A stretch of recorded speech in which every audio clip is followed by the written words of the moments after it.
A journey to where nature is at her most magnificent and forbidding.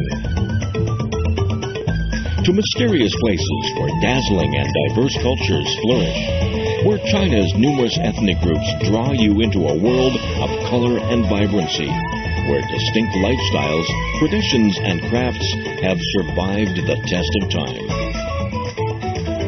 Join Travelogue on its 17-part Ethnic Odyssey, visiting more than 100 places across China. Ethnic Odyssey, an enlightened look at China's rich ethnic heritage.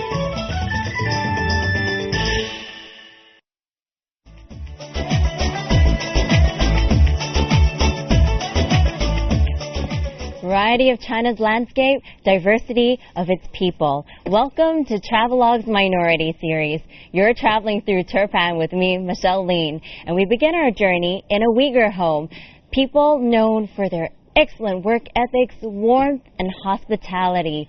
Now sit back and relax while we discover the lives of the Uyghur community. Turpan is located in the southeast of the provincial capital Urumqi.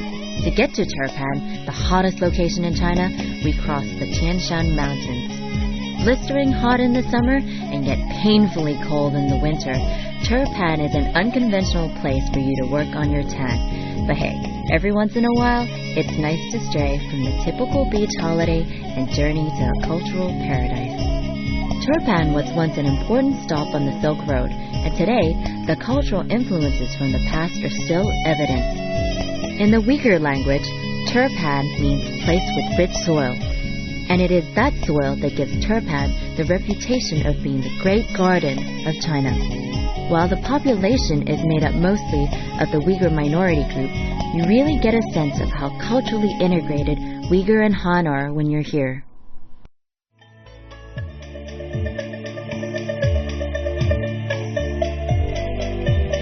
There's one place in Turpan particularly famous for its grapes, Putaoko. Grape Valley is our first stop, and it's known for its grapes as well as its raisins. Beneath the grapevines that frame their homes, the Uyghur people welcome you with fruit, naan, tea, and other local delicacies. They are extremely house-proud and put in an enormous amount of effort into decorating their home. Putaoko is now a well-known tourist destination, and local Uyghurs have opened family-run restaurants. You can always try a homestay, but if you're just up for a meal and friendly conversation, adjourn to a local family-owned restaurant for a taste of Uyghur hospitality.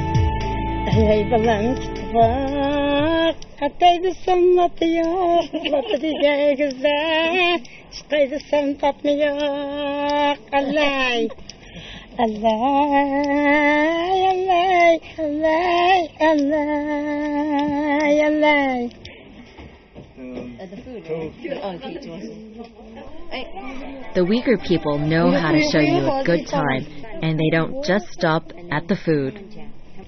I'm hanging out with my new friends, and they're trying to make me look like a Uyghur girl. They're going to teach me how to dance after this. Are we okay? Hola? Okay. That's right.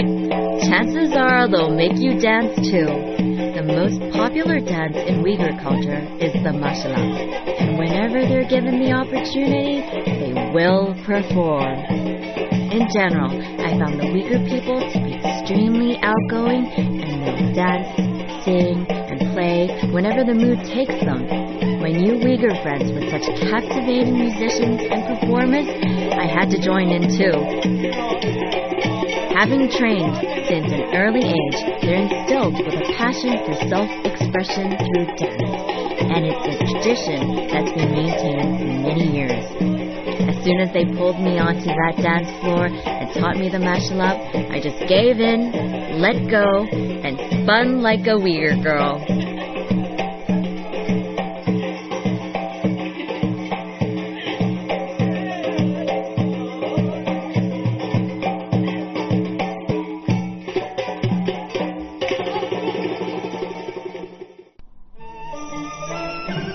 In Putalco, there are a lot of grapes grown each year, and the majority make the beautiful transition from grape to raisin. There are over 100 different types of grapes in Turpan, and because of that, no two raisins are ever quite the same.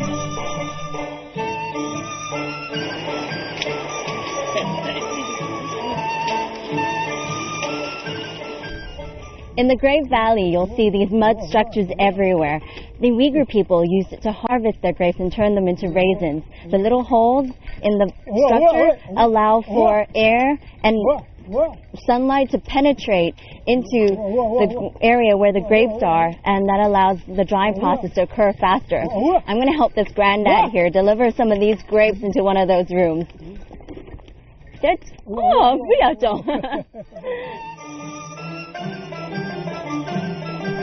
When the grapes are ready for harvest, they're taken to the drying room. At this time of year, things are especially hectic for the Uyghur families because their livelihood depends on these raisins. They work all hours till the job is done, and always as a family unit without complaint. So the next time you pop a raisin into your mouth, think about where they came from. If it's from Turpan, it means a whole lot of good old hard work. And knowing that, you're bound to appreciate the natural sweetness of each bite that much more. She just told me that this frame here will hold 150 kilograms of grapes, and the entire room, 20 tons. So they hang all this here to dry, and they become raisins.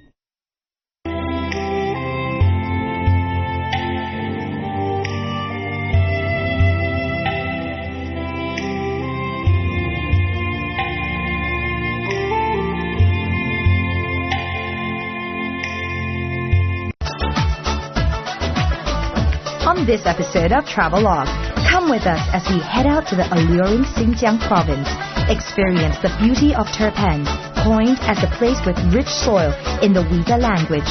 Enjoy the warmth and hospitality of the Uyghur people, and come and chill out with us with a cup of tea and feast on the Great Garden of China. Get a bird's eye view of this unique place and culture on Travelogue.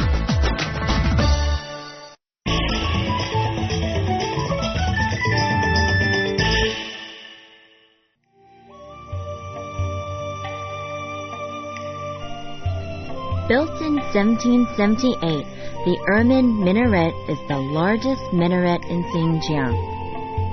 It was built under a commission by Suman, head of Turpan Prefecture and the second son of Ermin Koja, a famous Qing dynasty general.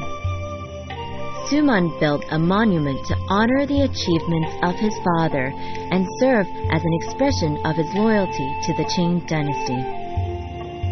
Designed by a Uyghur architect named Ibrahim, the tower exhibits the beauty and glory of Uyghur architecture. Ibrahim used sun-dried bricks in a diamond pattern, the same that are found in most Uyghur buildings, and incorporated a simple wooden pillar and domed sacred area into the adjoining mosque. The serenity of the tower is strangely addictive, and I can't help but continue to wander on in search of past secrets, exploring every nook and corner. As the sun continues to rise, I climb the tower in the hope of finding a magnificent view. And I'm not disappointed.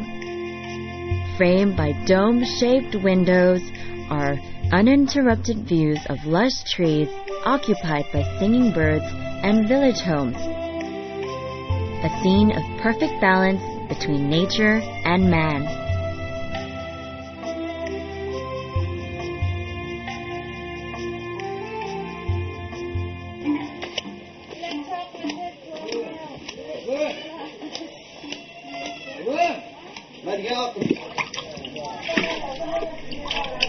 Turpan is located in a depression approximately 80 meters below sea level, and let me tell you, its nickname, the Oven, sure does it justice.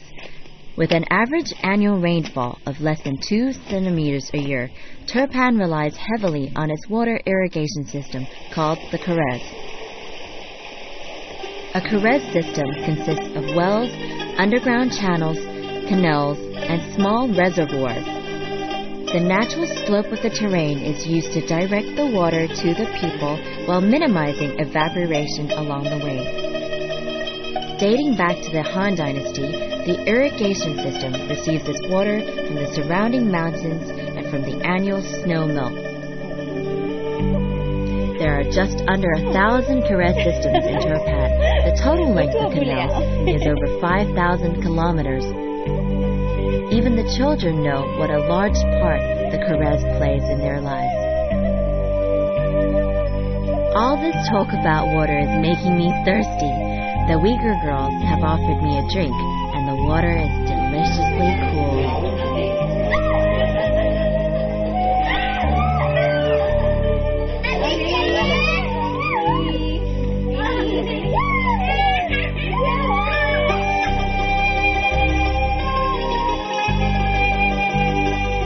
For its ingenuity, the Karez system is counted as one of the 3 great projects of ancient China, along with the Great Wall and the Grand Canal.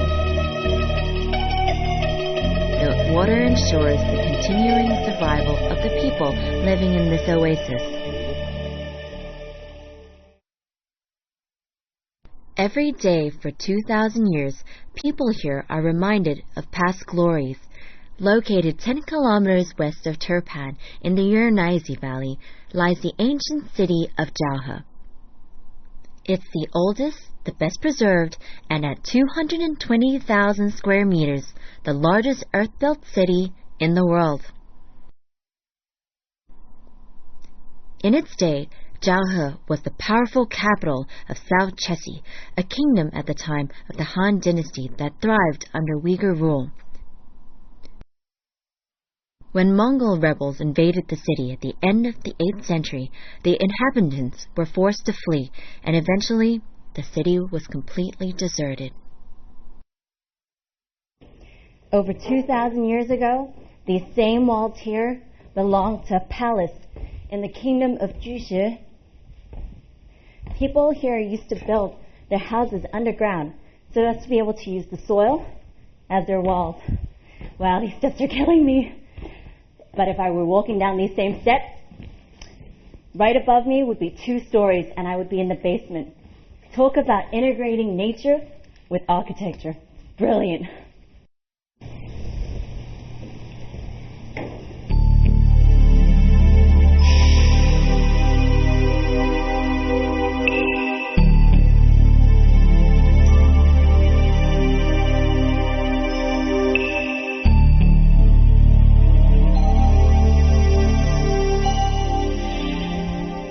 It's so serene being here.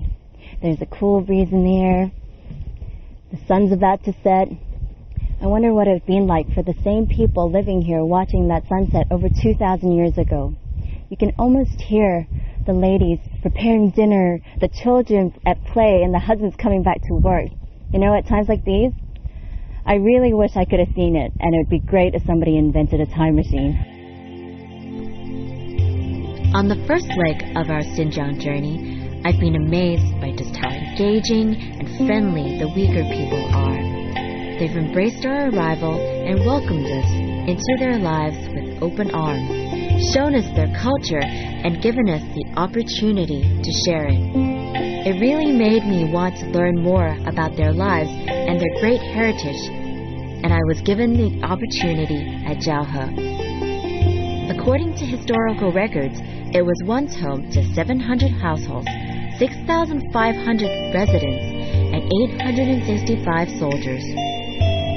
I can still see the outline of the city gates, military bases, and homes of this once magnificent city.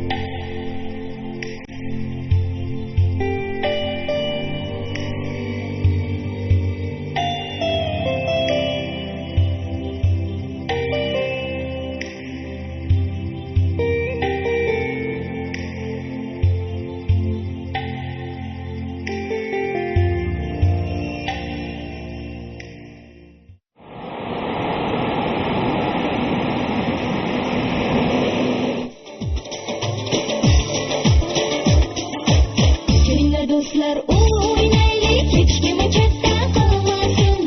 Kiminle dostlar oynayıp hiç kimi çekten kalmasın. Kimin aile kimde bolsa koyu birin oynasın. Kimin aile kimde bolsa koyu birin oynasın.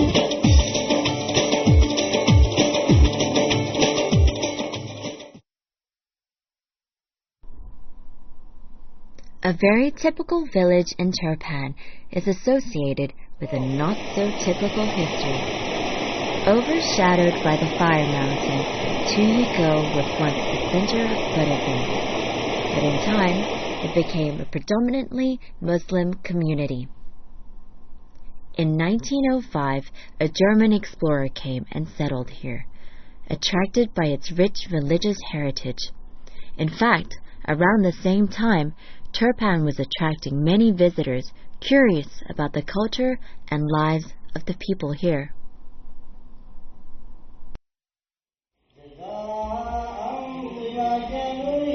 Long ago, 5 visitors came from Arabia to Tuyiko in search of Allah, but during the journey they were followed by villains. The 5 men fled and met a shepherd during their escape, who became the first Chinese Islamic convert. He took them to a cave to hide, but afraid that his dog might accidentally give their location away, he beat his dog. But still, it returned, even with all its legs broken. Moved by the dog's loyalty, they eventually let it stay.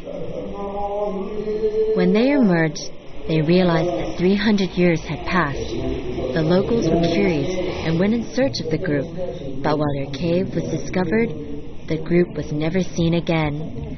Today, in Tuyiko, the place where the 7 holy beings were last sighted, is one of the most important Muslim holy places in the East.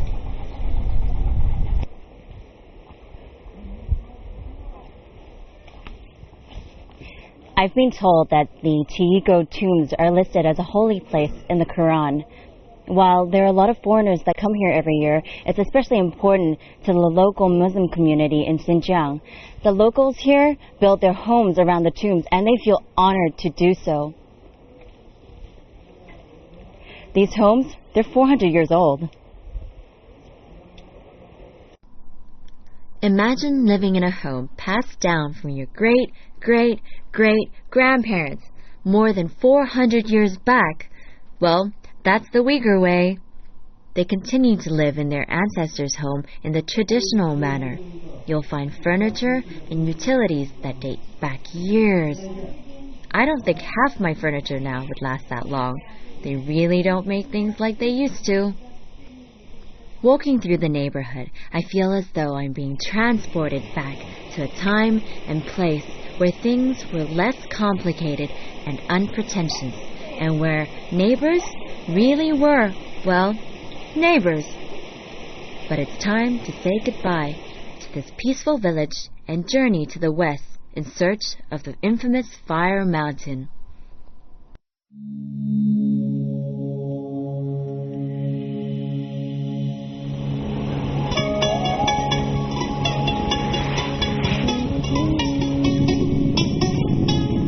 This part of the Tianshan Mountains is called Fire Mountain, aptly named because the weather here is fiery hot, and at times the mountain glows like a blazing flame.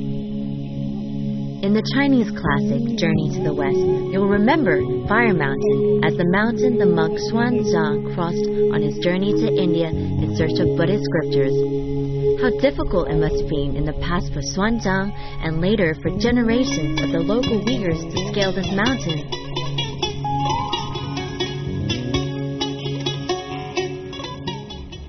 I've been asking around, and apparently the Uyghur minority in Kurala live differently than the ones in Turpan. So let's go see. Come on.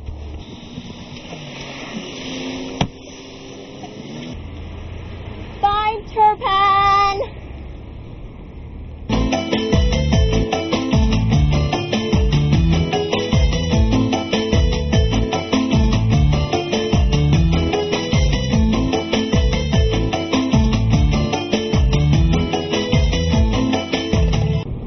From Turpan, we go by road to Korla.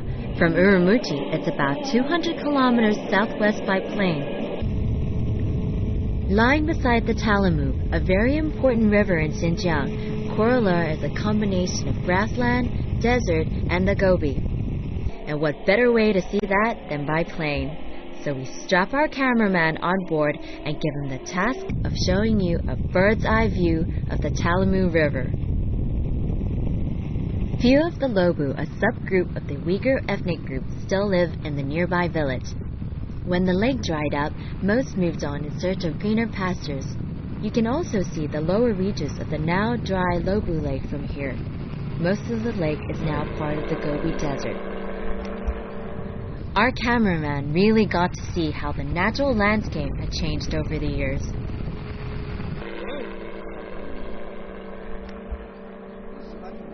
Whew, it's hot. Look what I have though. It's a traditional all-weather Lobu hat. See, over winter, they put it over their head like this, so it covers their ears and, helps them keep warm. But over summer, they lift it up, so it's a lot cooler. And if they're trying to block out the sun, whoop, there's even a solution to that. Now I'm going to find myself some sheep to tend to.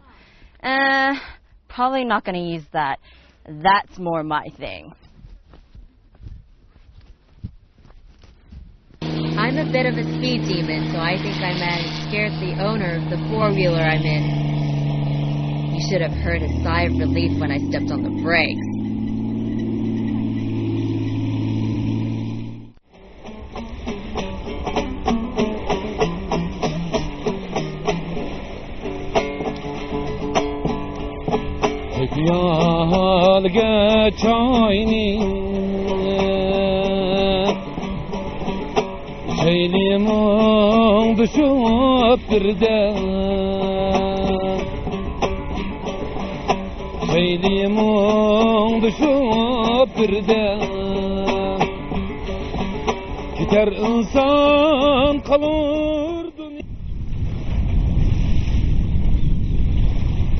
Boston Lake is actually made up of two lakes, Big Boston Lake and its younger sibling, you guessed it, Small Boston Lake.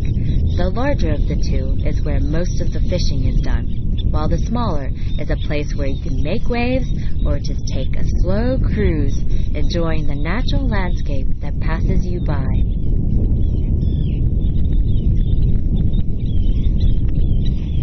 So hot out, I think I need some wind in my hair. I need to get on the speedboat and go for a ride. So jump aboard and let's go. Come on, let's put some ripples in this water. Put my feet up. See you later.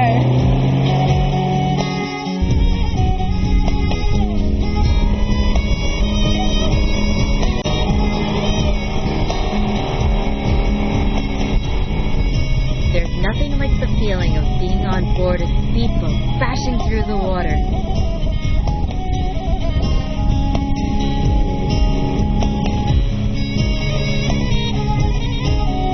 If you slow down a little, you'll see the congregation of lotus flowers and families of ducks feeding in the calmer areas of the water.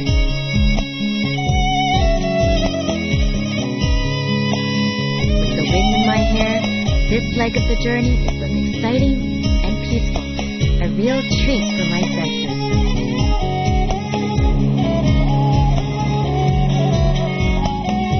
We've been to the Gobi Desert, the Flaming Mountain, and now we're at the Lake Boston, surrounded by mangroves and mountains. The Uyghur community has been so inviting and warm, and it has been the most amazing journey. Well, I'm off for now, but I'll see you next week. And keep traveling with me, Michelle Lean, on Travelogue.